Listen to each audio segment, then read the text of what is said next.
Hello दोस्तों, स्वागत है आप सभी का। दोस्तों आज हम सीखेंगे चक्रवृद्धि ब्याज निकालना दोस्तों। ठीक है, इसके लिए जो है वो हमने एक क्वेश्चन लिया है और जो है वो मैं आपको एक बहुत ही फास्ट एंड सिंपल ट्रिक बताने वाला हूं जिसमें आप लोग को कोई भी फॉर्मूला याद करने की जरूरत नहीं है।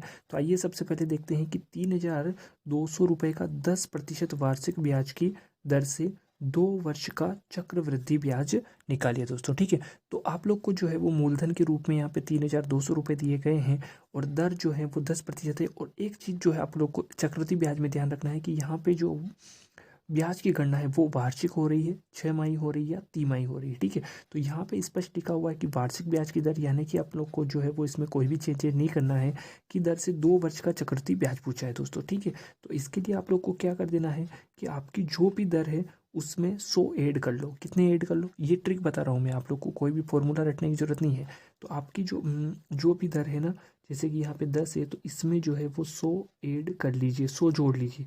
तो ये हो गया आपका 110। ठीक है, ये हो गया आपका 110 जो अंक आ गया। ठीक है, तो अब आप लोग को क्या कर देना है कि आप लोग का जो भी मूलधन है ना 3,200 जैसे कि, तो इसका ये प्रतिशत निकाल लेना है, यानी कि 110%। और प्रतिशत निकालते हैं तो नीचे 100 लिखते ही हैं, यानी कि आप लोग को जो भी दर हो उसमें 100 जोड़िए, फिर जो आता है उस उतना ही प्रतिशत आप लोग को मूलधन का निकाल लेना है। तो यहाँ पे हमारा 110 आया था, तो हमने मूलधन जो था 3,200 का 110% निकाल लिया है।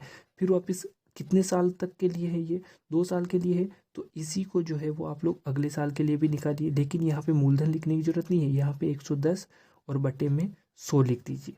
ठीक है, यहाँ पे हमने क्या किया, मूलधन को गुणा किया 110/100 से, और 2 बार है, 2 वर्ष है, इसलिए इसको हम लोग 2 बार लिख देंगे। ठीक है, ये आपका फॉर्मूला हो गया। आप लोग चाहे जो इसको माने तो ये आप लोग का क्वेश्चन सॉल्व करा देगा। ठीक है, इतना सिंपल है। अब आप लोग को इसमें कोई भी फॉर्मूला याद करने की जरूरत नहीं है। अगर 3 वर्ष के लिए होता तो यहाँ पे मैं 110/100 एक बार और लिख देता। ठीक है, तो भी जो है वो ये आंसर निकल के आ जाता। अब आप लोग को इसको सॉल्व कर लेना है और आपका आंसर मिल जाएगा। तो यहाँ पे 10 से 10 ये, 10 से 10 ये, 1 2 1 2। ठीक है, यहाँ पे बच्चा आपका 32 गुणा 11 गुणा 11। ठीक है, तो अब यहाँ पे आप लोग गुणा कीजिए, तो इसका इसमें गुणा करेंगे 11 के 11 में, तो 32 गुणा 121 निकल के आएगा। यहाँ पे मैं 121 में 32 का गुणा करके आपको बता ही देता हूँ कि 2 में करेंगे, या 32 का एक आप लोग डायरेक्ट भी कर सकते हैं। 32 एकम 32 का 32 और 2 हासिल में 3 जाएगा। 32 दूना जो है वो आपका हो जाएगा 64 है ना।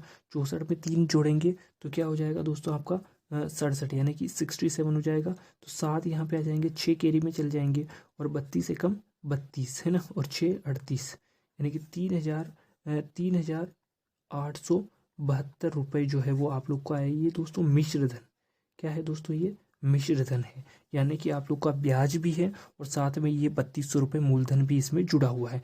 तो अगर आपको केवल ब्याज निकालना है तो आप लोग क्या करोगे, इसमें से माइनस कर दोगे आपका मूलधन, है ना। यह क्या करेंगे हम लोग, मूलधन जो है वो माइनस कर देंगे। तो यहाँ पे 2, ये 7 और 8 में से 2 गए तो 6, और 3 में 3 गए 0, यानी कि 672 रुपये जो है वो आपका निकल के आएगा 2 वर्ष का चक्रवृद्धि ब्याज दोस्तों। ठीक है, तो इतना सिंपल रहा आपका कि आप लोग को कोई फॉर्मूला याद करने की जरूरत नहीं थी।